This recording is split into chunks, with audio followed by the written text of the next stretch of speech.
Hey, good morning, everybody. Welcome to another Cars and Coffee. And if you're a car guy and like performance, you're in the right place. We've got some interesting topics today. I might point out that what I talk about comes from the Speed Therapy Society group. So if you're not a member, please join. It's a great group of like-minded people with performance, and all the questions that I talk about come from that group. Or you can send in questions live. I mean, I'll try to answer any questions you send in live. I'll try to answer. But I'm Kenny Brown, and for the next hour or so, I'm going to try to share my 40-plus years of experience in professional motorsports and building just top-of-the-line performance cars and championship-winning race cars. And today's subjects, it kind of changed a little bit during the week as I was preparing. We're going to talk about the IRS and the Cobra. I kind of shifted what I'm going to talk about, and I'll get to that a little bit later. But let's see, we've got something to show you. We've got our new first production run of our new jacking rails for the S550 Mustang, which are kind of unique. And we're going to talk about we're going to do IRS. We're going to talk about that later, and it's going to be kind of cool what I decided to come up with. So Carrie said we should have a few new people with us today. So if you're just joining us for the first time, I've been around for a really long time, building cars and winning national championships at the professional level. And I like sharing my knowledge. I mean, I can't take it with me. So I like sharing my knowledge, and we have Cars and Coffee on Saturday mornings. And then we've got the Speed Therapy Society, which is like-minded people. And then anything that I talk about that we post is posted into the Speed Therapy Society into the resource section. And then we also have the Speed Therapy Academy, which is turning out to be a really cool deal too. So that's, everybody knows my notes. Carrie gives me my notes, and I'd be lost without them. And I always screw it up anyway. So at least I have something to work from. Let's see, going through it. Okay, Cars and Coffee. Oh, every week at 10 a.m. Eastern, and on Facebook Live, and then also on Kenny Brown YouTube channel. And some of the things that we've talked about in the past, like last week, we talked about reducing wheel hop and IRS, also how and when to measure ride height, and then cold air kits. This week, page, we're going to start with this. It's kind of cool the way this worked out, because two questions came from the society, and I kind of come combining them into both, and they're going to feed into the whole IRS story. But I think I forgot this week's art from let's see, this week's artwork from my collection of motorsports art is called Formation Finish Le Mans 1966. It's another piece by Nicholas Watts. I've got quite a few of his works, and it's pretty cool. He was Le Mans just a few weeks back. It's one of my great pictures. So the picture for the month is Formation Finish, and that's what they did in 66. They got all the GT40s lined up for the end. So that's kind of a cool picture. Okay. And there's me, and there's my trusty toolbox of 40-plus years. It's been to, I think, every major racetrack in North America. So getting to the questions for this week, Jim Hull asked, what's faster, a Kenny Brown CSR OT Cobra or a Kenny Brown GT4 RS?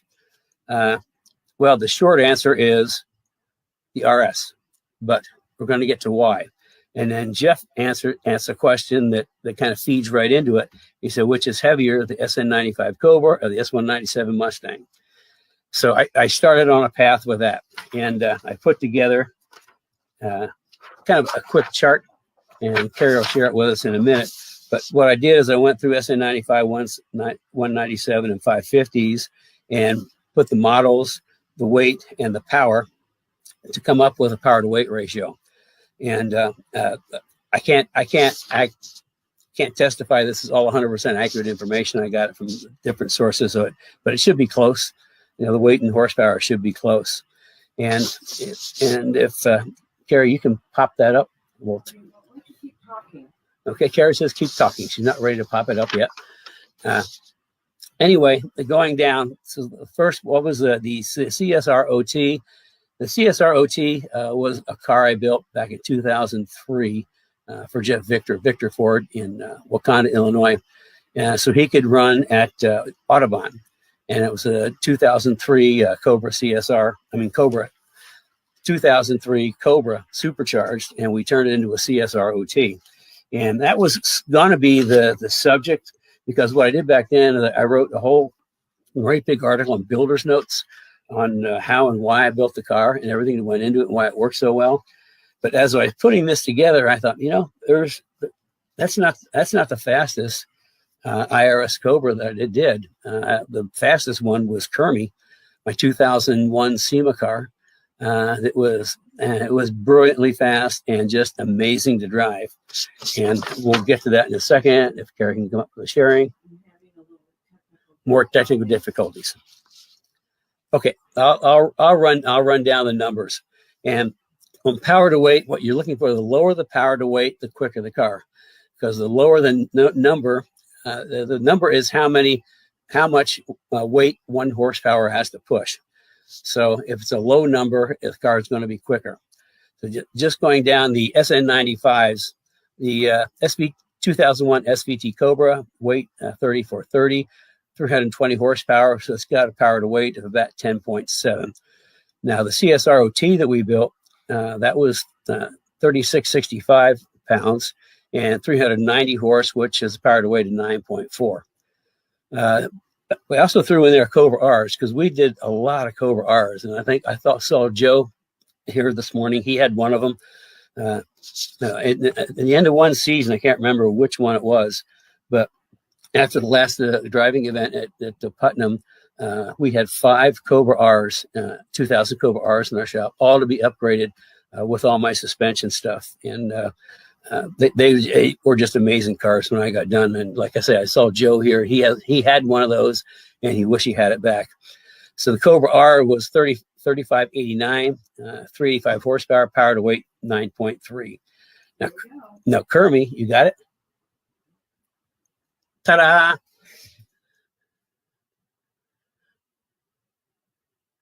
Okay, can you make it bigger? Gives me a chance to have some coffee. This is Cars and Coffee. So there's the cars and here's the coffee. There we go. Okay, that's better. I'm going to run it. Also, just as an FYI, we're going to put this chart into the resource section of Speed Therapy Society. So if you'd like to print it off for yourself, it's going to be there or as a reference point. So where I left off was after the Cobra R at 9.3 was Kermie, my CSR. It was 3350, 385 horsepower and 8.7 power to weight. And that car was brilliantly fast. It was just amazing to drive. I could put it anywhere on the track. And so after I did this and thought about that, I thought, I should include Kermie in talking about the building the ultimate IRS Cobra. So what I'm doing is the builder's notes that I had for the CSROT, I'm going to rewrite and we're going to change it so that I include some of the other, like the, no, I can talk. They can look at that. I'm going to include the Cobra R's and Kermie and do sort of an expanded builder's notes. And what I said earlier, we were planning to do kind of like a little mini workshop for the CSR Cobra this week. But after doing this, I thought, I've got a lot more information that I can squeeze in just a half an hour or so. So what we're going to do, you can put me back on so I can talk to people. And does it work? I'm back. Okay, here's what I decided to do. I'm going to do just a specific workshop for building the Ultimate Cobra. And it's not going to be on like Facebook like we do this. I don't want to do it in Cars and Coffee because it's too much information. So what I decided to do is we're going to have like a workshop on Wednesday evening on Zoom, which is a lot more personal. People can interact. And the reason I'm doing that is with the Speed Therapy Academy. every other Wednesday is what we call masterclass, where we'll have guest speakers come in and speak for a half hour and then answer questions. So I'm going to do this on a Wednesday evening, just like it were a masterclass in Speed Therapy Academy. And I said it's going to be on Zoom, so people can interact pretty easily. And the date is Wednesday, the 14th of October. So, and there's going to be a place to sign up, I think, to register. And what will happen is we get close to it, you'll get an email with the little link thing, so you link into Zoom. So I thought that'd be a lot better. I can spend more time talking about it. Plus, it'll be just like one of our Speed Therapy Academy classes where people are on Zoom, so you'll be able to ask me questions as we go along. So I'm pretty excited about that. I think it's going to be a lot better than just a little half-hour session talking about the RS Cobras. Because I mean, I built some great Cobras. I mean, I still think they're one of my favorite cars, and we still support 99 to 04 Cobras with suspension because I think we've got the best. So anyway, going down, I mean, Kermie was 8.7 power to weight, but it's not just the power to weight; it's how well the car worked. I mean, it just worked really well. Moving into the S197s, can we put our chart back up? See how this works again. I guess I need to sip some coffee. Well, I need to maybe I kind of like wave off to the side when I want the chart put up. It's missing again. Okay, I'll read it off of mine. S197 Mustangs, a 2005 GT, 3614 on weight, 300 horsepower, power to weight ratio of 12 to 1. 11 GT, like with the Coyote motor, they're like 3705, 412 horsepower. And that's the power to weight of 9 to 1. Now the Boss, 3483, 444 horsepower. That gives you a power to weight of 7.8, which is why the Boss cars are so fast. Now 2010 GT 500 is 3918 in weight and 540 horsepower. So that's 7.3 power to weight. Here we go. Oh, it's back. Yep. Okay. Yep, there's a great big thing in the bottom. I'll get rid of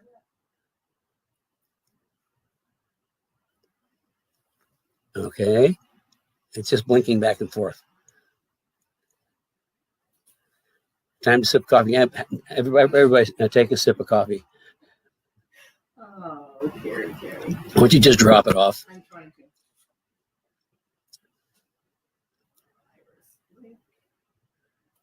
to. I'll keep talking. Anyway, going down the, we got the Boss, and the Shelby GT 500 was 3918, 540, so 7.3 power to weight. The 13 Shelby GT 500 was 3817, 662, so that's got a power to weight of 5.8, which is theoretically really fast, at least really fast in a straight line. Here we go. Okay. But then we had Ruby, another one of my favorite cars, my 2012 GT4 RS, which was about 3,700 pounds.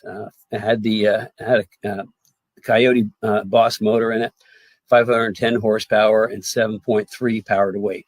And that car was really, really quick. And it was, again, another car that you could put anywhere. It had amazing speed, amazing brakes.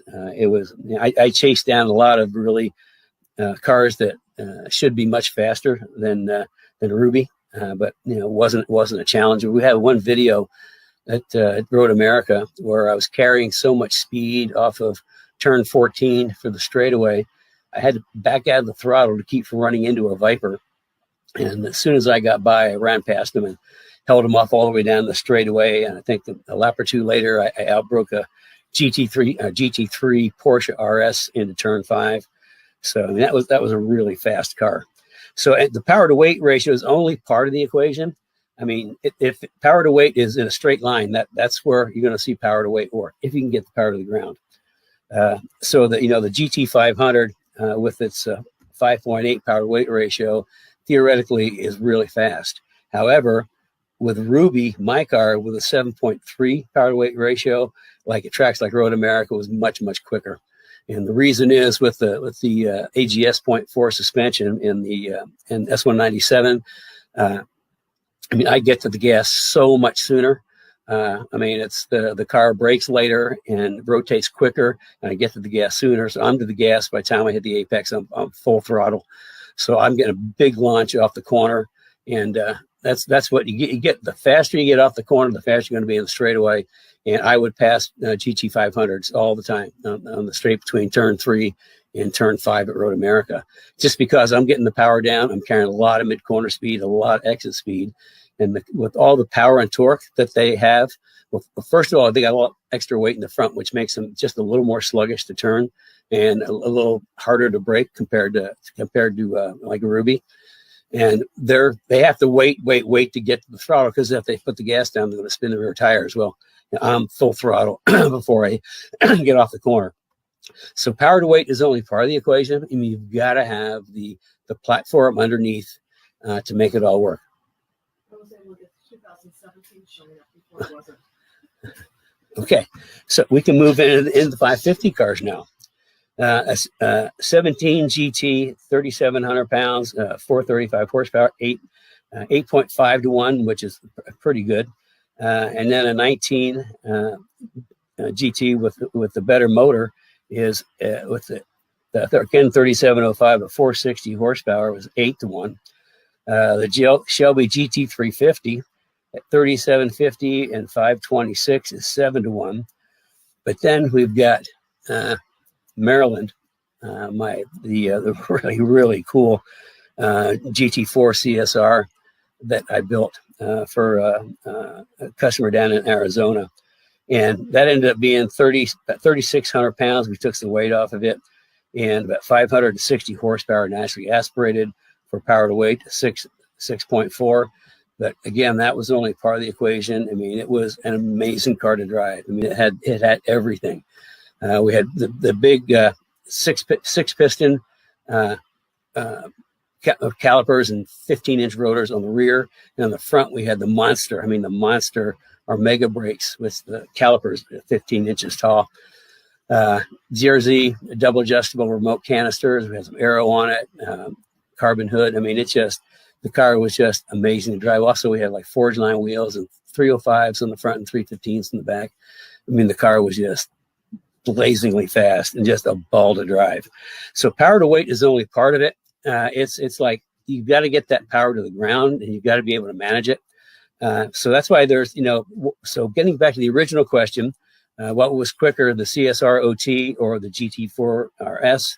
GT4 RS hands down. And that was a much, much quicker car because, again, the CSR OT was supercharged, which meant it had a much heavier front end, which makes it look you can't brake as deep as I could, and it's kind of sluggish around the corner, and then I'm off the corner faster. So, I mean, just having a lot of power doesn't necessarily mean the car is going to be quick, which is I always, I mean, anybody that's been with me for a while, we know I just push the performance platform. It's all about what's underneath the car first. I mean, the real speed comes from the platform. Certainly you need an engine, but I mean, the real speed, like I just say, I mean, I can blow past GT 500s with a GT just because I'm carrying more speed through the corner. So, I mean, the better question should have been which was faster, Kermie, the 2001 CSR, or Ruby, the GT4 RS. It's kind of like they would be pretty close because, I mean, Kermie was, quite a bit lighter. Didn't have as much power. The power to weight was a little bit more, 8.7 versus 7.3. But I mean, they would be pretty close as far as quickness. I think overall, especially on bigger tracks, Ruby with the Coyote motor, would kind of rule the day, even though it had a live axle. But again, our live axle cars work really, really well. We've got for those that haven't been with us, there's only 3 pieces to my S197 suspension: the rear grip kit, front grip kit, and the springs and shocks. And they work really, really well. So that kind of answers 2 questions at once.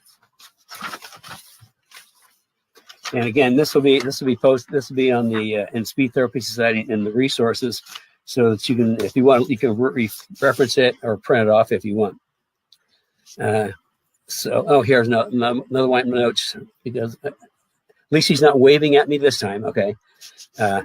If you're just joining us, I'm Kenny Brown. This is Cars and Coffee, and we're spending about an hour here answering your questions and talking about things you want to know about, and sharing my super vast experience for the last 40 years of professional motorsports and building really cool cars. And also send your questions in. I mean, I'm more than happy to answer questions live as they come in. I don't know if we've got any questions in yet. So we'll get to them in just a minute. I think what I want to do is we'll go through. I'm going to just kind of see. I have to look at my notes. Everybody knows that it's been with me for a while. I'm just going to kind of give just a brief coffee time. Oh, I mean, we have a new product. We just did the first production run of jacking rails for the S550 cars, 17 and newer. And it took us a while because there's kind of you're looking underneath the car, putting a jacking rail in. Now with all the previous cars, we've got a jacking rail for the Gen 1 Mustangs, Fox, SN95, and S197. All those cars, we've got horizontal and vertical surfaces that we can use to mount the jacking rails, which makes it really easy. Under the 550, no such thing exists. In fact, though, the one place that makes the most sense that you can use a bolt-in jacking rail is at a 5-degree angle. So if you just bolt like a square piece of tube in there, it's going to be at an angle and not flush on the bottom. Now, a lot of people out there they're either doing that where they just bolt at an angle, or some are doing tube and then welding just a flat piece on an angle at the end. And I didn't like any of that. So we kind of put our heads together, and what we came up with is rather than like steel tube, we have a fabricated jacking rail. And fabricated, what I mean is we take cut sheet out of a big sheet of metal, we cut the pieces and we form them. And what we end up with, can you see that? Here we go, is we build in the 5-degree angle right into the top. So it's going to sit flush on the bottom. So yeah, it's completely different from anybody else. So, like I say, it's fabricated. Start with a great big sheet of steel, laser cut it, and then form it. And then here it is. I kind of like, this is kind of what it looks like. I can't get it all in one shot. Right into the wall. Turn it this way. Anyway, you can really see there's a really good shot of how it's not flush. It's a trapezoid, and we're pretty happy with it. We think it's going to work extremely well. I mean, it's certainly a lot tighter than anything else that's out there. So that just came out of production this week. They'll be, I think they're on our website now. So the first production run, I think it might almost be sold out, but I don't know. So if you've got a 550 one, really, really cool jacking rails, we've got them now. Okay. So this is the original builder's notes I did for the CSROT. And just to kind of give you a brief overview, and this is going to be expanded to include other of my IRS Cobra cars. And even if you don't have an IRS Cobra, I think you probably learn a lot in the workshop, or I hope you learn a lot in the workshop. Even if you learn a little in the workshop, it's still of good value. But when I start talking about the CSR background, and then I go into anybody who's been with me knows it's always the power foundation. I mean, you gotta have a power foundation, performance foundation, whichever you want to call it. And there's 5 secrets to my power foundation: chassis, suspension, wheels, tires, brakes. You get all of them right, and all of a sudden you got a car that really, really works. So what I do is I go through the performance foundation for the IRS Cobras, and I talk about the chassis, and then I talk about the advanced AGS is something I coined as my advanced geometry suspension systems. And for the SN95 for the regular live axle SN95s. That was AGS 3.0. Of course, the third generation. First generation was the 87 Saleen Championship Saleen Mustangs that I engineered and built and managed at 4 national championships. That was AGS 1.0. Even though it's supposed to be shoulder stock racing, trust me, we had different geometry than anything else, but you couldn't tell. There was sometime I'll tell you the secret to that. So that was Gen 1, and then 2 we added like the fixed strut. And then in Gen 3, we added, came out with the tubular K-member in the front with AGS geometry. And then 3.5 was with the IRS. So what we're going to be talking about is advanced geometry suspension Gen 3.5. And I'll talk a little bit about how that all came about. Oh, I got a couple of pages on that. And then I'll break down the suspension parts, why they do it, what they do, why they do, and why I chose to do it that way. And with the cars that I build, it's like if I can't find what I'm looking for in the marketplace, I'll just build it. I mean, that goes back to my years and years of motorsports. I mean, you need something, just build it. So I just kind of carry that forward, and I talk about how and why I do things. I mean, I don't do anything I don't build anything that just is cool and pretty and just replaces a factory piece. Everything that I design and build has a function and improves something in the geometry. So I'll go through the front suspension, the rear suspension, and then brake packages. Brake packages have changed since I first did this. So we'll talk about brakes, and then wheels and tires. This is almost like a mini version of the Speed Therapy Academy. We'll talk about some wheels and tires. And then part of the performance foundation is like the differential. And the back of the car, let's see, cooling. We'll go through cooling. Cooling is important. The more power you make and the faster you go, the more heat you generate. And the more heat you generate, the more heat you got to get rid of. Otherwise, bad things happen. So we'll talk about heat management and cooling. All the way down to like brake ducts, and the thing about brakes, and we'll talk about brake pads too, because people don't realize what brake pads are. Brake pad is an energy conversion implement, because a Mustang going down the track 120 miles an hour, that's kinetic energy moving at a pretty good clip, and the only way there's a couple of ways to slow or stop the car, tree, wall, guardrail.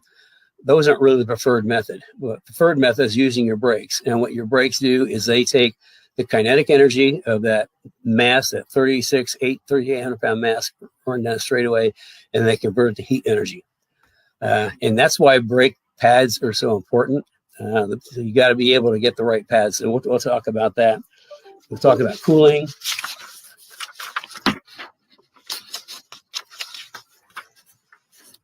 A little bit about the interior, what I do in the interior as far as seats and harnesses. Let's see, and then the cars that I build are all serialized, and it's kind of interesting. There's over like 500 serialized Kenny Brown Mustangs out there, and just recently, all of a sudden, we've seen a lot of Fox Mustangs popping up, Kenny Brown Fox Mustangs. People calling to get information, so we have to go in the archives and dig up the serial number and give them information, which is really kind of cool. I mean, I love seeing these old cars come back to life. And we even, speaking of old cars come back to life, a friend of mine over in Ohio he now owns both of the 86 Saleen Mustangs that I built, which kind of started the whole big Saleen career thing. With the one that won the 24 hours of the backup car won the 24 hours of Canada, and then he was able to get the body, I think number 9, and he's rebuilding that. So that's going to be pretty cool. So that's kind of what we're going to go through. It's going to be like a real condensed mini version of the Speed Therapy Academy, where we really dive into each individual subject. And like I say, I thought Wednesday evening would be much better than trying to squeeze that in on a Saturday in Cars and Coffee. Have I missed anything?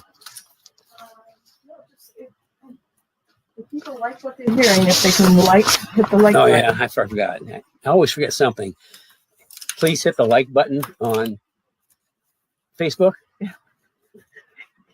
or on YouTube. Do you want me to go through it? Yeah, please. Okay. Yeah, if you like what Kenny's sharing, if you can please click the like button in Facebook, and if you're on YouTube, do the same. We're live, simulcasting live on both YouTube and Facebook. If you can't catch it live, you can always catch all the episodes on YouTube, the Kenny Brown Performance YouTube channel, and we're at 29 episodes now. Yeah, who'd have believed it? We did this. This kind of started with, I did 2 Saturdays. I just kind of did, answered a few questions, and this has kind of like grown into a whole series, if you wish. So, well, she's relocating the control panel up to here so I can hear the questions. Okay. So what we have, this one I believe is coming from, if I can find it, from YouTube. Jonathan Manitooth, let me know if you're coming from YouTube because I could not find your question on Facebook. He's asking recommended tire pressure for front and back for street driving. I mean, the recommended tire pressure is, look inside the door panel. I mean, that's the best way to do it. You look inside the door panel, it's going to give you the recommended tire pressures for the street. Certainly tire pressures for the track are a lot different. But yeah, I mean, that's the best way to do it because every manufacturer is going to have different recommended tire pressures. And then if you've if you really want to get technical and really get them tiled in, I wrote, there's the article I wrote a few years back that's still pretty popular in Turnology on the tire temperatures, taking tire temperatures for the track. And you can actually even do that for the street. I mean, you can run around on the street and then do a quick tire temperature check, and you can tell how your pressures are, if they're good or bad. So we'll put up the link to the tire temperature. Yeah, and it's also in the Speed Therapy Society. So join the Speed Therapy Society Facebook page. Yeah, Speed Therapy Society Facebook page. It's actually a group. I'm the car guy. Okay, can you tell that? Okay, ready for your next one? Yep. Jim Flattery with a non-vented hood. Will removing the hood insulation help with engine cooling? He has a GT 500, I believe. Yeah, well, removing the insulation help with engine cooling. I would say probably not. What it would do is it put more heat into the hood. Maybe that would help with the cooling, but the hood will get pretty hot. You really need to have a vetted hood. What kind of car is it? GT 500. GT Jim. No, yeah. What year is it? I think it's 13, 14, something like 12. It's after 10. Okay, I think all the GT 500s have some little vents in them. My recommendation is make them bigger. Make sure they're open and make the vents bigger. If you don't want to invest in a vented fiberglass or carbon hood, but taking the insulation off, it's a tough question because the thermal qualities are going to migrate into the hood. The hood will get hotter, so I guess in some sense, it would help with the temperature, but not in a big way. Hood vents are the only real solution. We have some hood vents if you need them, I think. We have some hood vents? Yeah, I think so. Okay, well, if you say we don't, then we don't. Well, I mean, are you talking about like the vents we put on George's car? Yeah. Okay, yeah, okay, now I know what you're talking about. We have access to some carbon vents. They're pretty nice when we can get them. I mean, there are certain times of year we can't get them because they're so popular. But what we did on George's 2001 Cobra, that's a CSR. It's a wicked fast car. He had a the GT 500 hood with had the two little swoops in it. What we did is we cut those out and we put the fiberglass or the carbon vents in there and turned it into a vented hood, which is really cool. That car's for sale, by the way. If anybody wants an amazing SN95 Cobra, this is it. And it's a Kenny Brown serialized. It went through two. We built it in maybe 04, 05, and then we went through it again in 10. He put big motor in it. I mean, it's like a 5.0 or 5.2, all the good stuff, supercharged, like 700 horsepower, and it's got full suspension, aero. I mean, I would say he's got well over $90,000 invested in the car, and he wants me to build him a new S550 track car, because he decided that he's to the point where he doesn't want a trailer anymore. He just wants to drive the track and drive back. But the problem is, his wife said if he brings another Mustang home without getting rid of one of the cars he has, he will be sleeping in it. So we're trying to help him sell it. It's he's asking like 35 grand for it. The engine almost cost that much. So if anybody knows anybody would be interested in a really nice 2001 brilliantly fast Kenny Brown Cobra, let us know. We'll get some information to you. Maybe we can just put some information in society. Yeah, we can do that. We can do that. Yeah, because it's a cool car. Okay. Okay, ready? Also, you can see the hood vents that I'm talking about. Yeah. Okay, Wendy, power to weight is great for drag racing and straight acceleration. What about weight for cornering and braking? Is that a big subject? Yeah, that's good. Weight for cornering and braking. Okay, weight. In a race car or a track car, weight is your enemy. The more weight you have, the more energy it takes to push that weight. You've only got so much energy. The more weight you get, the slower you're going to be. So weight is really important in two specific areas. First is braking. Let's say S197, like a Boss Mustang versus a GT500. Because there's so much extra, you look at the weight of the cars, there's so much extra front weight in the GT500 versus the Boss, that when it comes to braking, you got more mass to slow down, and it's going to make the nose dive. Well, we kind of fixed that with our front grip kit. We put a lot of anti-dive in it so it doesn't dive so much, and anti-lift in the back so it doesn't raise up. But even so, with less weight on the nose, the GT is going to brake a lot later. And also, as far as rotating the car, getting around the corner, if both cars had our Gen 4 suspension, the GT would still be quicker in rotation because it doesn't have as much weight on the nose. GT500 would be just a little bit more sluggish to get the rotation around. And then getting off the corner, obviously, the lighter car is going to get up the corner quicker because it's not going to spin the wheels because of torque. So yeah, weight is a big deal in track cars and motorsports. And Mustangs they're front end heavy, which always is a challenge. I mean, they're drag race cars. Big motor in the front, live axle in the back. Straight line speed is their strength, which is when I did the AGS 4.0 for the 197s, I specifically engineered them around the strengths and weaknesses. Strength is straight line speed. I mean, they're a drag race car, straight line. So the first part of that is with the anti-dive we put in the front, the anti-lift in the back. The cars will brake much later than a normal car, like a lot later. But by being able to brake 2, 3, 4 car lengths later, you just made that straightaway longer. And with the geometry I have in the front, I mean, you turn the wheel and the car just turns. I think Wendy made a comment a couple of weeks back that she's got both front and rear, and it's like her car pivots, which is, you've driven just a stock Mustang around the corner. They don't do that. So by getting this to rotate quick, and then you can get back to the power sooner because, the roll centers, front roll center up, rear roll center down. You can get back to the power sooner. You don't have to wait as long for the axle to settle. So coming off the corner, you're getting the gas sooner. So you're actually making the next straightaway longer. So by late braking, I made the first straightaway longer. By quick rotation, I made the corner shorter. And then by getting back to the gas sooner, I made the next straightaway longer. So, I mean, that's the problem with the Mustang. And that's kind of how I approached the geometry for the S197.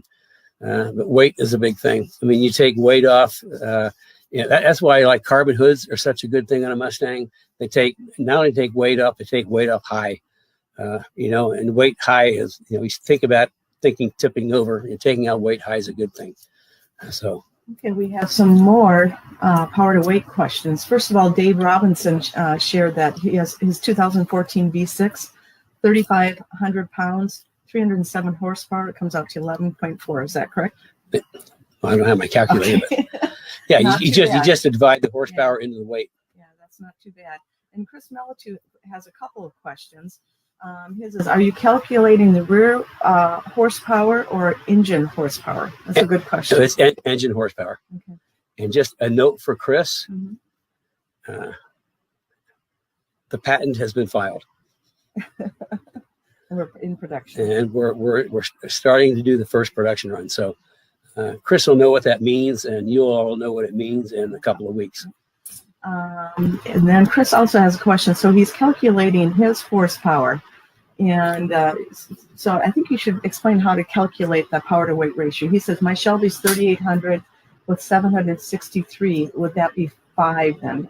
If that divides out? Yeah, you just divide the power into the weight. That's really good. Yeah, well, his car is really, really fast. Yeah. And he's got a full suspension, and he's getting an update in the next month or so. Yeah. So that was his question. So again, if you can explain how you figure the power to weight. It's just the horsepower in the weight. Because what you're looking at is how much horsepower does it take to push 1 pound, or how much horsepower is pushing how much weight of the car. Okay, Wendy says to stop teasing her. Stop teasing everybody with your thing. Okay, also Wendy has another question. What is good to take out high? What is good to take out high to reduce weight? What is good to take out to reduce weight on your car? I mean, the hood is one thing. Wood is high and heavy. Mustang hoods are big and they weigh a lot. I mean, that takes maybe 20, 30 pounds up high in the car. Aside from that, I mean, you just have to start, depending if it's a street car or track car, you just have to start looking at, what's above the belt line that you don't need, and you can throw it out. But the hood and the rear deck lid too are both things you can take off weight. But in a Mustang, if you make the rear lighter, you want to make the front lighter, not the rear lighter. So, and then James Donas, sorry about that. I'm still probably butchering your name. James has a question. James is good. Yeah. Adding to Wendy's question about weight, good to move the battery to the rear? Actually, yes. That's a really good question. And that's a subject that will come up in talking about the Cobras. On all our serious track cars, we move the battery to the right rear and low. And the reason for that is when we scale cars, the right rear of the Mustang is always the lightest part of the car. So moving the battery to the back is always a good thing. And then I can't remember what the gauge is, but you want to use the smallest gauge battery cables that there is. And you don't want to run 2 cables. You only want to run one, the positive cable from the back of the car to the front, and you want the negative to be grounded in the back.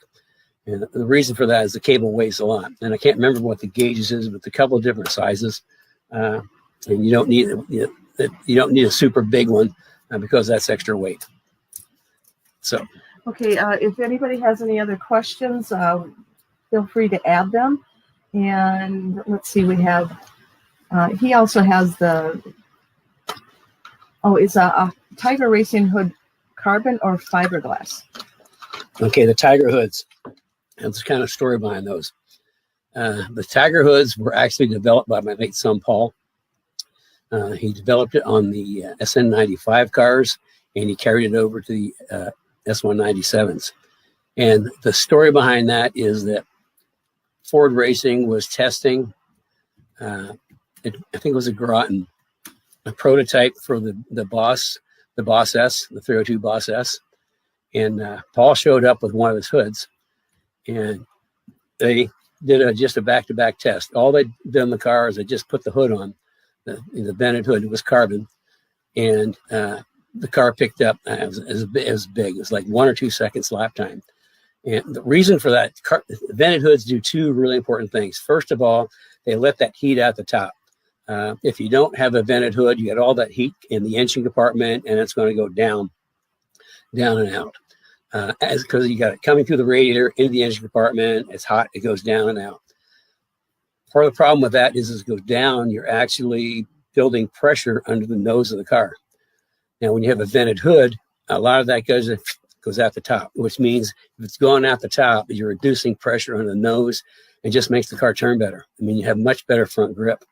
So that's how the Tiger hood came into be on the Boss S and so popular with everything else.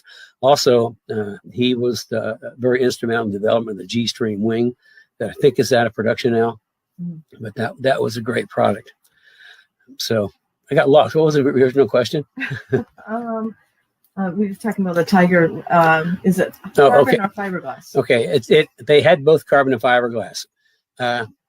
After he passed away, his wife kind of got weird about the whole Tiger thing, and then she passed away a few years later, and so that whole thing got shut down. But we have some friends that are actually building similar hoods to the Tiger. I mean, it's like not exact, but pretty darn close. So I mean, we can still get them if anybody's interested. But I think they do both carbon and fiberglass. Either one's going to be lighter than the factory hood. Okay, we're going to get back on batteries now. Chris said he changes battery, and his older one is 36 pounds, and this one is 9. Yeah, Chris told me about that. He got like the super duper, super lightweight battery. He went from 36 pounds and 9-pound battery. He didn't tell me how much it cost. I can just imagine what it cost. And it's anti-gravity battery. It's anti-gravity battery. I guess that means it maybe floats on its own in the back of the car. But anyway, I'm sure that just cost a bundle. And Del Hughes said that he went to a small dry cell battery and it only weighs 8 pounds. Chris, you're a pound over. Oh my goodness. Okay, it looks like Del is the weight champion on batteries. Let's see. Yeah, and if you go to a small battery, just be sure it's got enough cold cranking power to start your engine either when it's cold or when it's hot. Sometimes starting engines when they're hot is almost more challenged than starting them when it's cold. Okay, Wendy has an interesting comment on the hoods. She said this past weekend she was at Dominion, and she had a friend in a WRX that had a vented hood, and he said he could actually feel the car generating more downforce. Yeah, and that's it. I mean, just imagine all that air rushing through the radiator. And it's going into the engine. It's kind of getting all bunched up. It's like, okay, what are we doing in here? And they got to sneak at the bottom. Or if they can go in there and just go right at the top. I mean, then you're not building up that pressure on the nose. If you got enough vents, you can almost turn into negative pressure, which holds the nose down. So, yeah, I mean, vented hoods are great. We put them on just about everything. Okay, and we're going to pass a few notes now, and if anybody has any other questions, this is the time to get them out. Otherwise, we are going to talk about the Cobra workshop that's coming up. If you want to, do you want to mention it again, or what? Okay. Or do you want me to? My director, producer, Hammer says I should mention the workshop again. Okay, the workshop, I was going to do kind of like an IRS thing today, but in going through the questions that we got through the society, which I answered earlier, it just made me think that, there's more to it than my original. What I was originally going to do is just go through the builder notes for the CSROT. But I mean, as I said, there's a lot more to it than that. And I wanted to throw in some other cars like Hermie and the 2000 Cobra Rs. And I wanted to do it in a better format than through Facebook on a Saturday morning. So it's going to be, it's called a class for all practical purposes on Wednesday evening, the 14th. Mm-hmm. It's going to be on Zoom. And if you don't know what Zoom is, 6 months ago, I had no idea what Zoom is. Now it's kind of like we can't live without it.